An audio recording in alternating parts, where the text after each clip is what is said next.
আজকের জন্য ঠিক করেছি 7টা দাবি, 7 ডিমান্ডস। 1 নম্বর ডিমান্ড, ছাত্র জনতার বিপ্লবে আহতদের দেশে ও বিদেশে যথাযথ চিকিৎসা এবং পুনর্বাসনের জন্য অনতিবিলম্বে একটি কমিটি গঠন করতে হবে। আমি ইউনূস সরকারকে আমার অভিজ্ঞতা থেকে একটা সাজেশন দিতে চাই, নেয়া না নেয়া ডক্টর ইউনূসের ব্যাপার। এই কমিটিটা 4 জন ব্যক্তির সমন্বয়ে আপনি করেন। 1 নম্বর ব্যক্তি স্বাস্থ্য উপদেষ্টা। কেন? কারণ যারা আহত তারা সবাই কোনো না কোনো হসপিটালে তারা চিকিৎসাধীন আছে, কাজেই স্বাস্থ্য উপদেষ্টার পক্ষে তাদের তালিকা পাওয়া খুব সহজ এবং কার কি সমস্যা এটা জানা সহজ, সুতরাং স্বাস্থ্য উপদেষ্টা।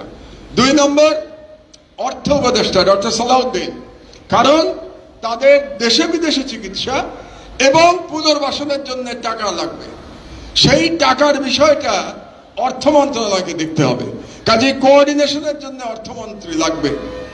স্বাস্থ্য উপদেষ্টা, অর্থ উপদেষ্টা। 3 নম্বর শুনলে আপনার একটু চমকে উঠবেন, শিল্প এবং গণপূর্ত উপদেষ্টা। তা আপনারা ভাববেন এর সাথে সম্পর্ক কি? মন্ত্রণালয়ের সাথে সম্পর্ক নাই, ব্যক্তির সাথে সম্পর্ক আছে। কারণ ব্যক্তিটি হচ্ছেন আদিলুর রহমান খান। আদিলুর রহমান খান কে? তিনি একজন মানবাধিকার কর্মী, তিনি আন্তর্জাতিকভাবে সমাদৃত একজন মানবাধিকার কর্মী। আর এই যে চিকিৎসা এবং তাদের পুনর্বাসন, এটা মানবাধিকারের ব্যাপার, কাজে আদিলুর রহমান খানকে এই কমিটিতে লাগবে। 3 জন। আর 4 নম্বরকে, 3 জন তো বয়স্ক গেল, একজন তরুণ লাগবে না? আমাদের এই যারা লড়াই করেছে, যারা ভ্যানগার্ড ছিল বিপ্লবের, তাদের লাগবে না? সেটা হচ্ছে মাহফুজকে লাগবে।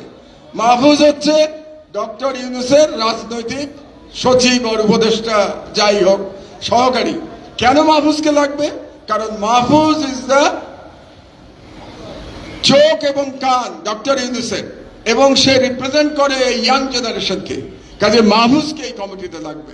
আমি ডক্টর ইউনূসকে সাজেশন দিলাম, গ্রহণ করা না করা তার ব্যাপার।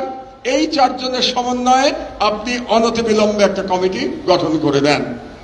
2 নম্বর, বাংলাদেশ ছাত্রলীগকে অনতিবিলম্বে এই সপ্তাহের মধ্যে একটি সন্ত্রাসী সংগঠন ঘোষণা করে বেআইনি ঘোষণা করতে হবে, নিষিদ্ধ করতে হবে।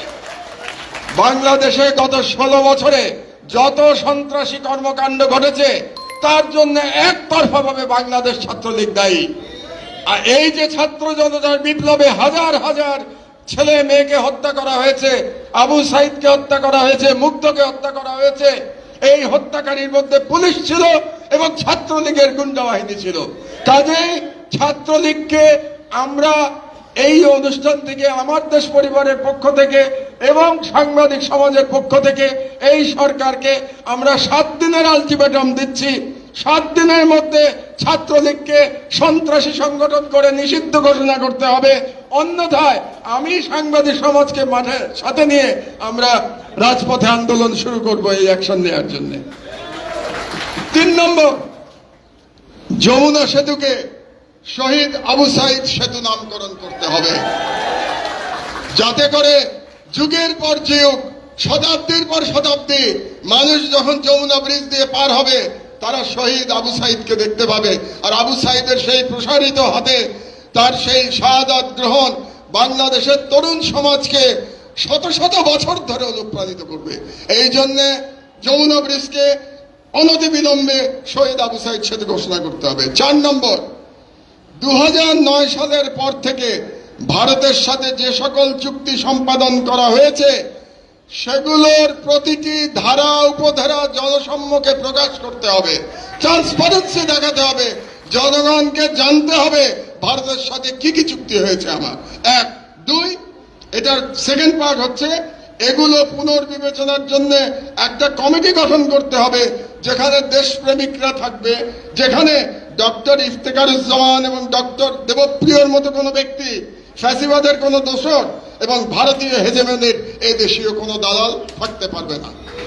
5 নম্বর দাবি, বঙ্গবন্ধু অ্যাভিনিউকে আমাদের পাশে শহীদ আবরার অ্যাভিনিউ নামকরণ করতে হবে।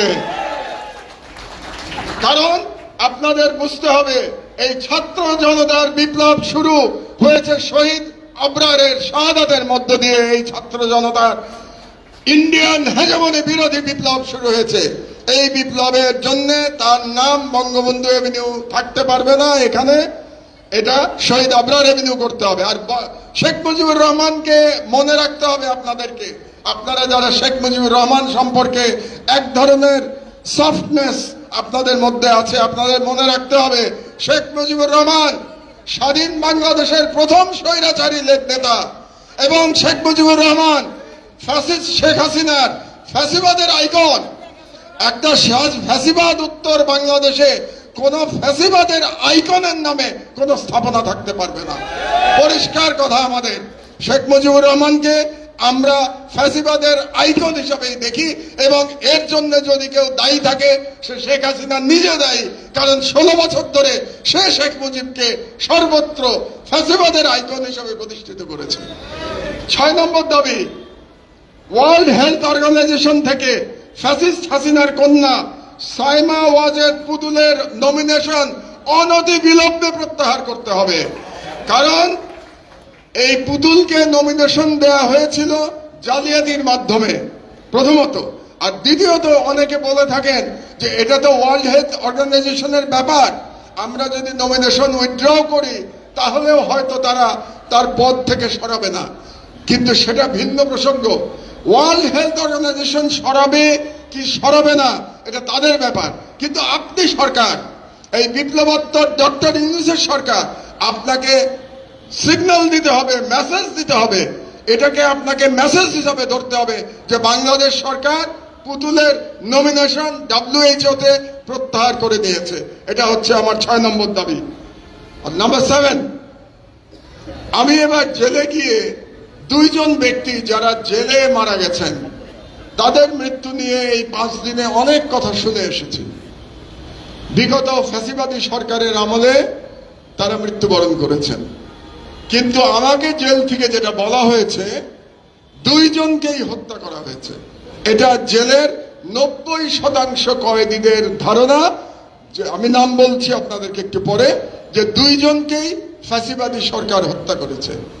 তার মধ্যে একজন আমার বন্ধু, আমার ক্লাস ফ্রেন্ড, বুয়েটের ছেলেরা আজকে এখানে আছে, তোমরা জেনে রাখো, যার কথা বলছি সে বুয়েটের ছাত্র, বুয়েটে আমার ক্লাস ফ্রেন্ড ছিল, তার নাম lieutenant general major brigadier general Rahim. Brigadier general Rahim জেলে বন্দী ছিল 10টা অস্ত্র মামলা এবং 21শে আগস্ট গ্রেনেড হামলার মামলায়, এবং তাকে বলা হয়েছে সে হার্ট অ্যাটাক করে মারা গেছে, কিন্তু আমাকে বলা হচ্ছে যে তার হার্ট অ্যাটাক হয়েছিল, তারপরে তার চিকিৎসা করা হয়নি। এখানে ডাক্তার একজন বসে আছে, ডাক্তার সালাউদ্দিন, তাকে যখন আইসিইউতে নিয়ে গেছে, আইসিইউ এর বিদ্যুৎ বন্ধ করে দেওয়া হয়েছিল, পাওয়ার ছিল না আইসিইউতে, কোনো ইলেকট্রিসিটি ছিল না, 2 থেকে 3 ঘন্টা ইলেকট্রিসিটি ছিল না। ওইখানে ওই অবস্থায় ব্রিগেডিয়ার জেনারেল রহিম মারা গেছে, রীতিমতো ছটফট করতে করতে মারা গেছে। এটা আমাকে একজন কয়েদি বলেছে, সত্য মিথ্যা আমি জানি না, আমি শুধু বললাম এই একজন। আর দ্বিতীয় ব্যক্তি বিএনপির নেতা নাসিরউদ্দিন পিন্টু। নাসিরউদ্দিন পিন্টুকেও বলা হয়ে থাকে রাজশাহী জেলে তাকে হত্যা করা হয়েছিল। কাজেই এই সরকারের কাছে আমার 7 নম্বর দাবি, আপিল বিভাগের একজন বিচারপতির নেতৃত্বে একটা বিচার বিভাগীয় কমিটি করতে হবে, তদন্ত কমিটি।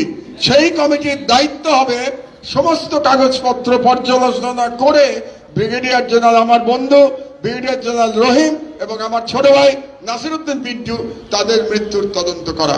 এই 7টি দাবি আজকে আপনাদের এই অনুষ্ঠান থেকে জনগণের পক্ষ থেকে আমি সরকারের কাছে বললাম।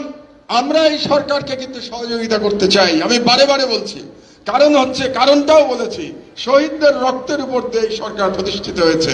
কাজে সরকারেরও এমন কিছু করা উচিত না যাতে করে কোনো কারণে আমাদের আস্থায় ফাটল ধরে।